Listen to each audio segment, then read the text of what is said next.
अंधे फकीर की फरियाद जो बादशाह का दिल चीर गई। एक ऐसा वाकया जो ईमान जगा दे। कभी आपने सुना है कि एक अंधे फकीर की आवाज ने एक जालिम बादशाह को रुलाया। एक फरियाद जो न सिर्फ तख्त हिला गई बल्कि दिलों को यह बदल गई। यह किस्सा सिर्फ कहानी नहीं, एक सबक है जो आपका दिल पलट सकता है। पुराने समयों का एक जालिम बादशाह था। वह ताकत और दौलत में डूबा हुआ था। अवाम उससे डरती थी और दरबार में कोई सच कहने की हिम्मत न रखता था। एक दिन वह अपने सेवकों के साथ शहर की सैर को निकला।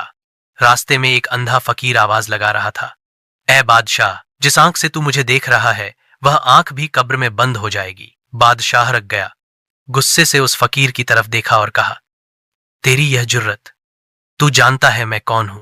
फकीर मुस्कुराया और बोला, तू वह है जो आज तख्त पर है, कल मिट्टी में होगा। तू बादशाह है लेकिन मौत का गुलाम है। यह सुनकर राजा के दिल पर चोट लगी। वह घोड़े से नीचे उतरा, फकीर के पास बैठा और पूछा, तू कौन है? फकीर बोला, मैं वह हूं जिसे दुनिया ने अंधा कहा, लेकिन मैं तुझे वह दिखा रहा हूं जो तेरा वजीर भी नहीं दिखा सका। का आखिरत का रास्ता। दो बादशाह की आंखों से आंसू बहने लगे। वह उठा और अपने कपड़े फाड़ कर रोते हुए बोला, थोर आज मैंने पहचान लिया, असल बादशाह अल्लाह है। इस दिन के बाद उसने झालिमाना फैसले बंद कर दिए।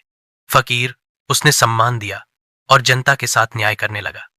वह बादशाह जिसे दुनिया जालिम कहती थी, अल्लाह का बंदा बन गया। यह घटना हमें याद दिलाती है कि कभी कभी एक साधारण सी फरियाद, एक हक की सदा बादशाहों के दिल भी बदल देती है। यही है, अगर हम भी दिल से अल्लाह की तरफ पलटें तो वह हर दिल को नरम कर देता है।